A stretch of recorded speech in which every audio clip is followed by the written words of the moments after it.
Halo semuanya, kembali lagi dengan aku Fitria Cindy Rahmaida. Di video kali ini kita akan membahas topik yang penting banget buat siapa aja yang punya bisnis, yaitu bagaimana cara mengukur risiko dalam bisnis.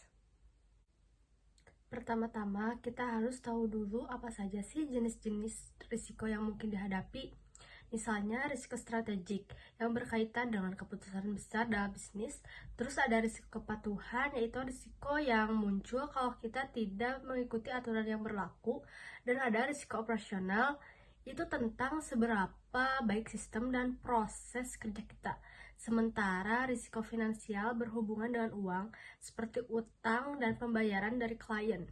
Terakhir ada risiko reputasi, yang bisa muncul dari review negatif atau skandal.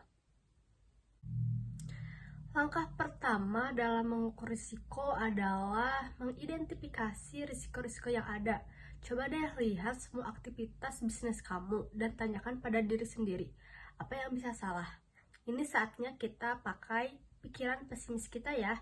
Misalnya kamu bisa tanya, apa yang terjadi kalau teknologi yang kita andalkan tiba-tiba gak berfungsi? Terus bagaimana kalau salah satu klien besar kita bangkrut? Tuliskan semua potensi risiko ini. Ini penting banget supaya kamu bisa punya gambaran yang lebih jelas. Setelah itu, kita perlu memperkirakan seberapa sering risiko-risiko ini bisa terjadi.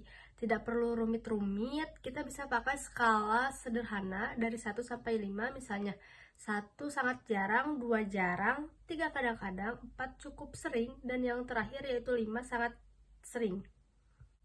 Setelah itu, nilai setiap risiko yang sudah kamu tulis sebelumnya. Misalnya, kalau klien kamu sering telat bayar, kasih nilai tinggi. Tapi kalau bencana alam di tempatmu jarang terjadi, kasih nilai rendah.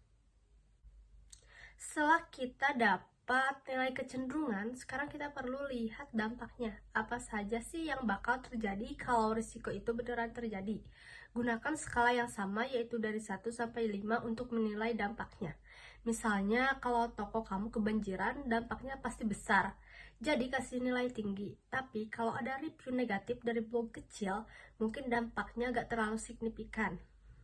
Nah, setelah kamu punya 2 skor, untuk 1 kecenderungan dan untuk 1 dampak, sekarang saatnya bikin papan skor risiko. Caranya gampang, tinggal kalikan 2 angka itu. Misalnya, kalau risiko kehilangan daya dapat nilai kecenderungan 1 dan dampak 3, yaitu jadi skornya 3. Dengan papan skor ini, kamu bisa lihat mana risiko yang harus jadi perhatian utama. Semakin tinggi skornya, semakin besar risiko yang harus kamu tangani. Jadi itu dia cara sederhana untuk mengukur risiko dalam bisnis. Ingat, ini semua hanya perkiraan dan kamu bisa saja menggunakan cara yang lebih sesuai dengan bisnismu. Yang penting kamu bisa memprioritaskan mana risiko yang paling kritis dan ambil langkah-langkah untuk menghadapinya. Jangan lupa untuk selalu belajar dan berbagi pengalaman dengan orang lain di bidangmu. Terima kasih sudah mendengarkan video kali ini. Semoga info ini bermanfaat. Sampai jumpa di video selanjutnya.